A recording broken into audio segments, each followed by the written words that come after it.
Hey yo, what's up? So this morning there's a new Gate of Infinity, and I figured I would give it a try. And today the new Gate of Infinity is Swirling Firestorm, and only 4 people gave it a try so far, and so let's just give it a try. Alright, so my strategy for this boss is pretty simple. It's mostly a DPS race, and so you just have to kill the boss as fast as possible.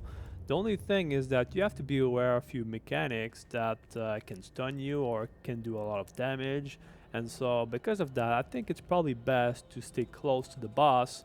And it can be a little bit difficult because this boss is basically a mage, and sometimes she teleports and she goes away from time to time, and so I think it's probably best to stay close to the boss because the boss kind of does a lot of AoEs and abilities, and so by being close to the boss, you're able to simply dodge the mechanics and simply just go to the side or whatever, and so that's probably the best way to go. And also, when you're fighting this boss, there's also a little flame that goes through the arena or whatever, and so you kind of have to dodge this little flame because this flame kind of it doesn't stun you, but I think it interrupts you, and so if you're casting things, you're kind of like staggered or something, and so it's probably best to avoid that.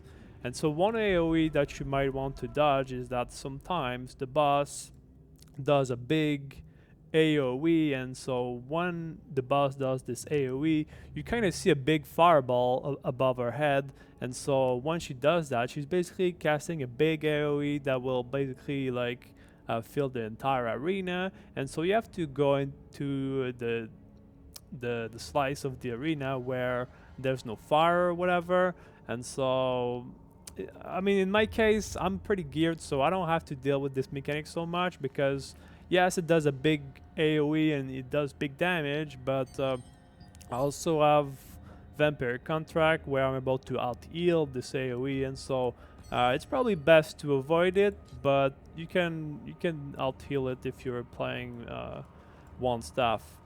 And also another thing is that this boss also does from time to time a cone in front of her, um, a cone AOE where sometimes she kind of stuns you, and so she does this ability 2 times, and I think it's the second time that she does it that can stun you. And this AOE is kind of hard to predict because there's no really animation or whatever, and so you kind of have to see the first time that she does it, and then when the second times happen, you gotta make sure that you're not facing her because you get stunned.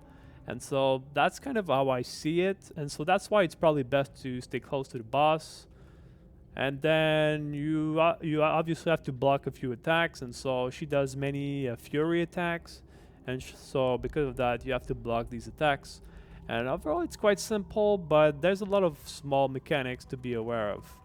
All right, so let me give this a try.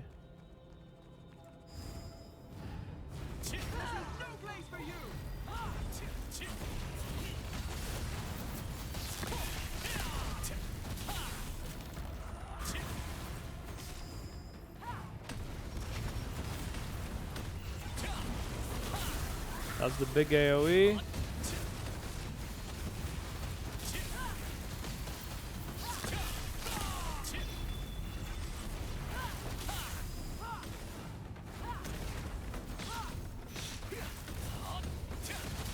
Stay close to the boss. That's a block.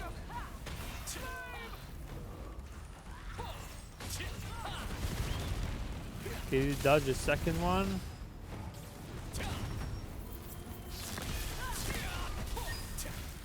Block that. Need a little bit of mana here.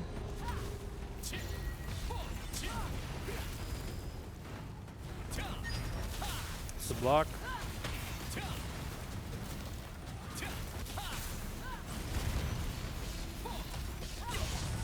Come on, I was fine. Okay.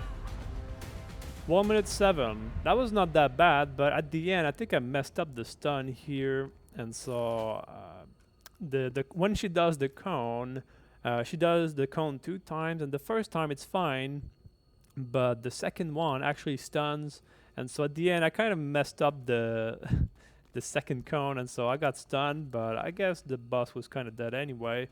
And I did 1 minute 7 here, and not many people did the run so far, so I'm rank 1 here. But I'm pretty sure I'm gonna drop here. But for now, I think it's pretty good.